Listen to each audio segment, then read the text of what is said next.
So Jesus, told the disciples that he has given them that power, that authority to be offensive, to be so sure of who they are, to be so sure of their authority that they are the one attacking. They are the one going to step on serpents, scorpions, and all powers of the enemy. Don't even think one is small or one is big or one is bigger than the other one.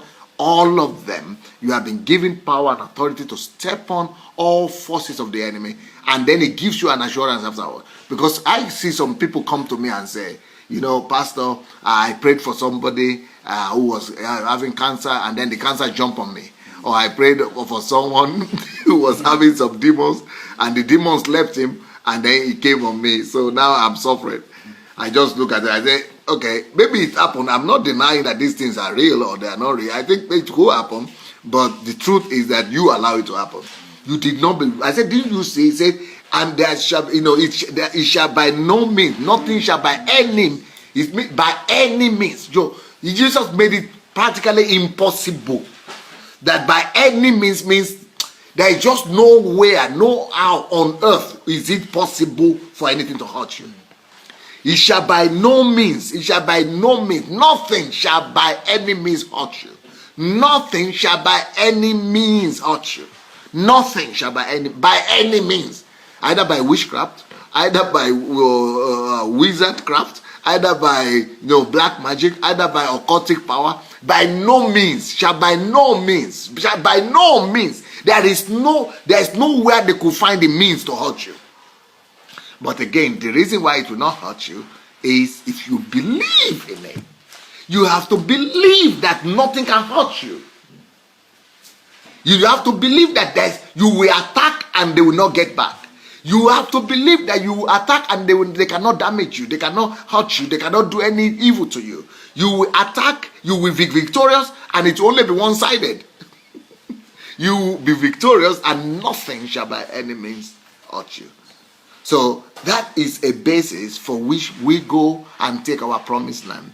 That is a basis on which we stand and know that powers of the enemy is the easiest thing to withstand, because God has already, defeated. This all happened before Jesus went to the cross. Now let's go and look at the authority that we gained after Jesus went to the cross.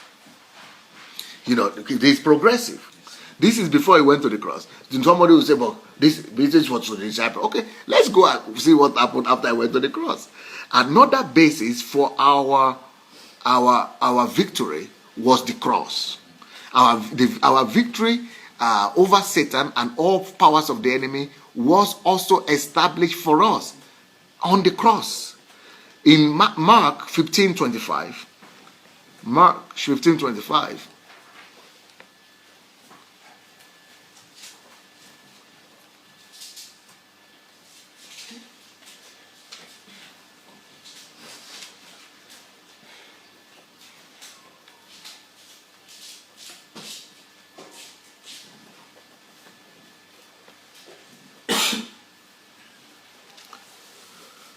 Mark 15:25 says, "Now it was the third hour, and they crucified him." Finish. They crucified him. Now, one of the things that happened when Jesus was crucified is very profound. You see, just like when Jesus was crucified, they put the crown over his head. And I told you why. For the curses of the earth, on the earth, for the thorns on thorns to be uprooted.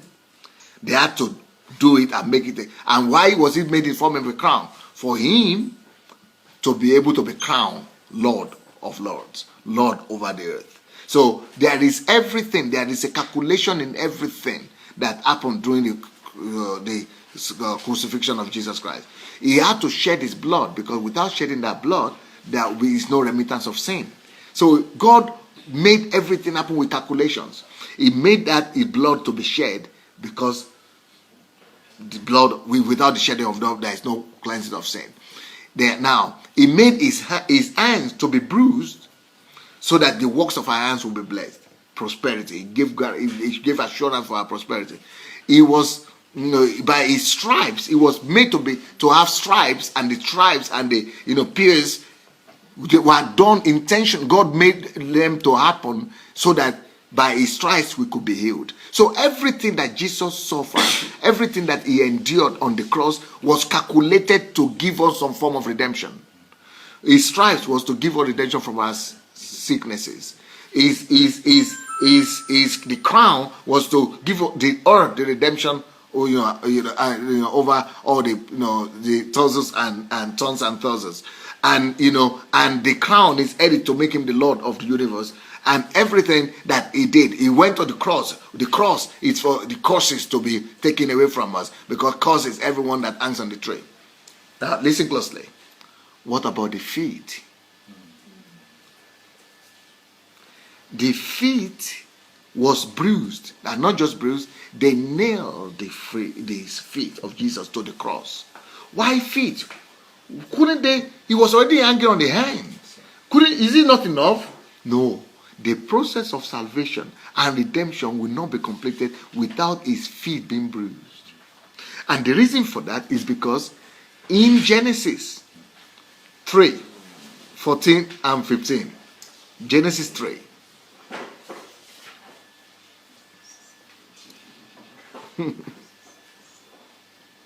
Genesis 3.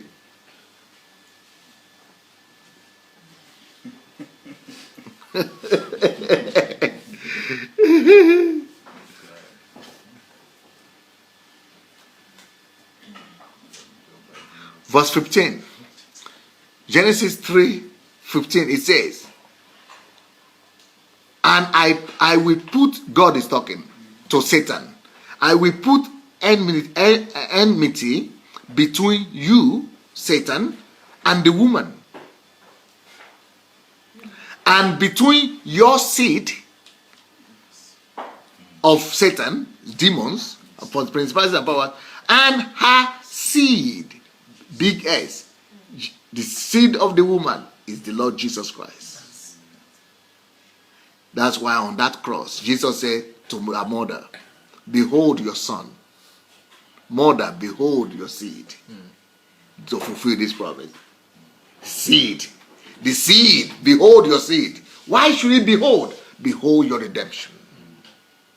Behold the fulfillment of the promise to crush the head of the one that has held you, earth, in bondage. You, woman. All form of bondage upon the woman is ceased today. Woman, behold your seed. Behold your son. Because this promise now is fulfilled. And what is that promise?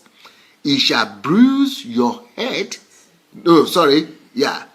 He shall bruise your head. That is, Jesus will bruise the head of Satan. And Satan will bruise the heel, the feet of Jesus. Now, let's start with the feet, because we are talking about the feet now. What is this? This is talking about is the work of redemption cannot be completed until that feet is bruised. Satan must bruise the feet of Jesus for the head of Satan to be bruised. For the headship of Satan to be broken over the earth. For the lordship of Satan to be broken over the earth. Once Satan makes that mistake, he could have killed Jesus without bruising the feet. But then there will not be dominion. There will not be the dominion and the headship of Satan over the earth will not have been overthrown. But for the second part of it to come to pass, for the dominion, because man was the head of the earth before, but Satan deceived man, and man lost that authority, the headship over the earth, to Satan, because he lost the position. So that headship had to be defeated. That headship had to be taken. But because man was at fault, he lost the authority legally. No, he lost the authority, in contest, through temptation. Man fell to temptation. So Satan has the right to inflict some damage on the man as well. So, but that damage has to be on the feet, because In Israel, why the feet? You see, when God appeared to Moses, he said, remove your sandals from your feet. Remove your sandals. Why? Because the place where you stand is an holy ground. But why should it's an holy ground, so why should he remove his shoes? Shoes and feet is a sign of authority in Israel. So why should he remove the sandals? Only people who have authority upon a land wear shoes. So if in Israel, other people don't wear shoes. Only landowners wear shoes. Only landlords wear shoes. It's just like when you have a house now. All the people who enter this house, that's why up till now, you still have in some cultures, when you want to enter into the apartment or house of another man, you have to remove your shoes. In Israel, up to now, if you want to enter my house, you have to remove your shoes. Why? You are not the landlord here. You are not the owner here. You don't have ownership here. You are not the head here. So feet symbolizes, ownership. So if you are wearing shoe, it means you are the owner of that territory. So if God is standing, and the Israelite Moses, who knew the rules, was also standing before the owner of the universe. The owner of heaven and earth has come. God was just trying to convey to Moses that here you are not the owner of this territory. Even though it's your land where you are rearing your own sheep, it's your land. You are the owner. But before the Lord of Lords, before the owner of the universe, the earth is the Lord's. He wanted to convey that message to him that the earth, the whole thing belongs to me. And even Egypt belongs to me. Remove your something. Because I, the owner of the universe, I'm here now. So by removing his feet, he's submitting his ownership to the authority of a higher authority. So feet, signifies lordship, ownership. So when by his stripes we are healed. His stripe, it's like his pain. So Jesus suffered that to regain health back to us. He suffered death to regain life eternal for us. His blood was shed to regain forgiveness of washing away of our sins to us. So his feet has to be bruised so that the authority that Satan has in his feet over the earth, he paid for it. By bruising the feet of Jesus, he paid the price for the lordship over the earth. Now giving Jesus the authority to bruise the head and remove his headship over the earth. Let me keep on proving to you what about the feet. You remember when Jesus wanted to wash the feet of the disciples. Mm-hmm. They said it's never done in Israel. Mm-hmm. And the disciples protested. Why? Because, first of all, the reason why he wanted to wash the feet was because the disciples were not wearing shoes. They couldn't wear shoes. It was only Jesus who could wear shoes. He was their Lord. So because they were not wearing shoes, their feet gather sounds. If you are from Africa, ground, sound. So he was washing their feet, trying to tell them that, so you were servants. He said, I call you servants no more. Let me wear your feet. You are no more servants now. You have been elevated. Your feet is supposed to be dirty and you are supposed, but I, who is the owner of the feet? I, who is the owner of the canvas? I, who is the owner of the, I'm now saying you are no more servant from today. That's the significance. You are becoming owners of the universe. You are becoming co-owners with me. You are no more servants. I call you no more servants. I call you friends. Your feet have been washed. Now, let's keep on going. Let me show you more about feet. Do you remember the story in Ruth when Naomi was advising Ruth and told Ruth and said, according to our tradition, the person who is supposed to inherit you as a wife, who is supposed to marry you, is Boaz.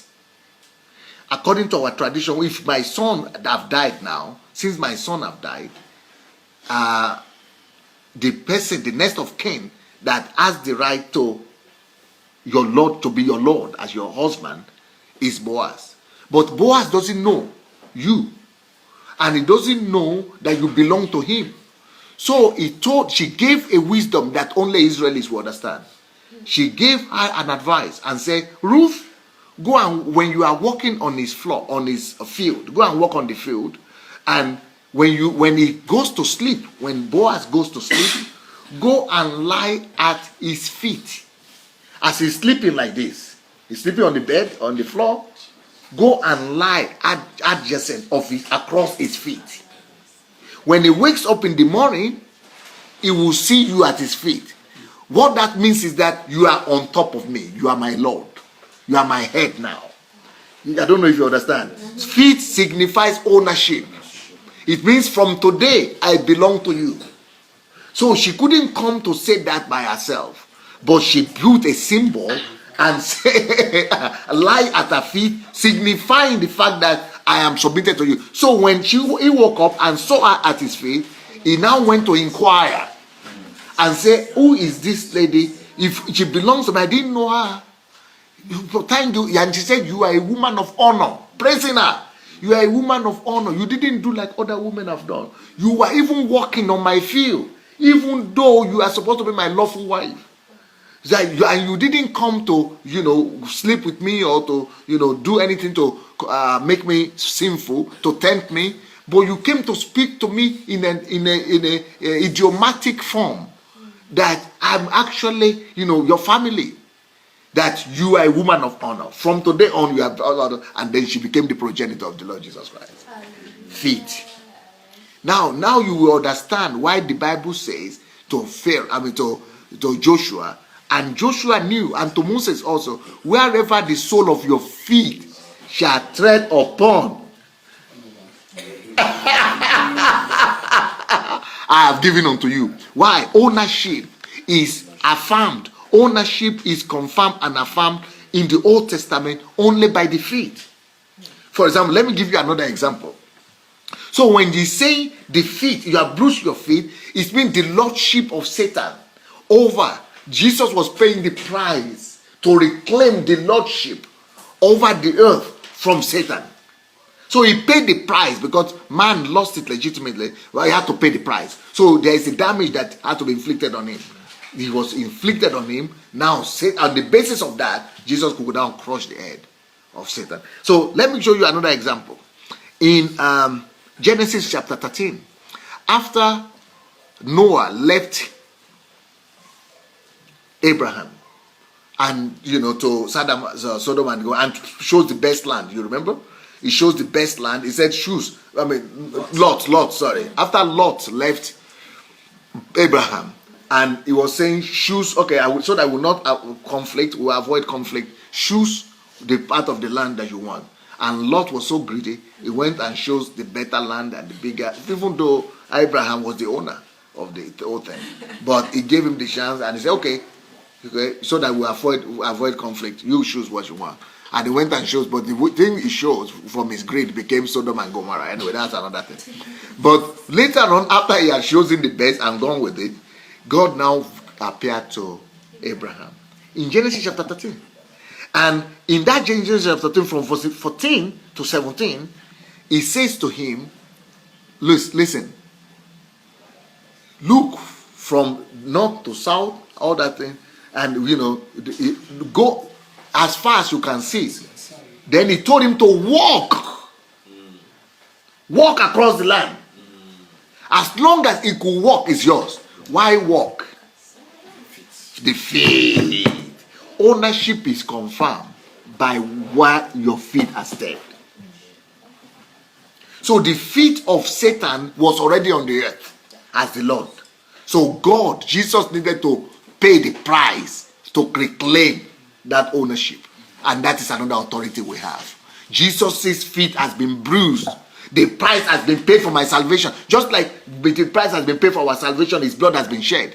So also we could say his feet has been bruised. The price has been paid for us to reclaim the earth for God. So on the basis of that, I can reclaim any mountain. I can reclaim any territory, any sphere of influence, any sphere of life. We can reclaim because Jesus has paid the price of his feet being bruised.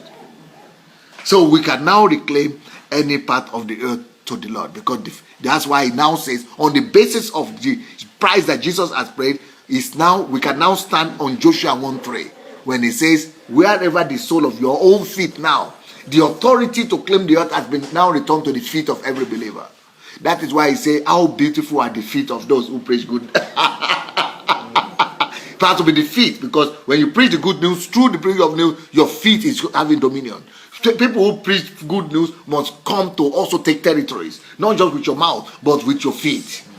How beautiful. Your feet are supposed to take possession of the earth. It is people who preach good news, who preach the gospel, who carry the kingdom, who are supposed to reclaim the earth back to God through their feet. How beautiful are the feet of the... And that's why what they meant by saying, wherever you defeat, the sole of your feet shall step upon, now you can claim it. Why? You now know why. Because Jesus had paid the price with his feet. So since he had paid the price with his bruising of his own feet, now my feet can have dominion over every sphere of the earth. Thank you so much for watching our videos. Now we need to spread this word, and we need to do it together. For that to happen, we need your help. Just 5 little steps that you could help us to spread the word. Number one thing we need you to do is to like the videos. Please go like this video right now. Number 2, if you have not yet subscribed to our channel, please go ahead and subscribe to the channel. Number 3, we need you to press and click on that notification bell. You see the bell? Go press on it. And number 4, we need you to go comment. Write your comment, good or bad. Just write what you feel. Number 5, share on every platform. Share on Instagram, share on Facebook. Just share and spread the word. Thank you so much.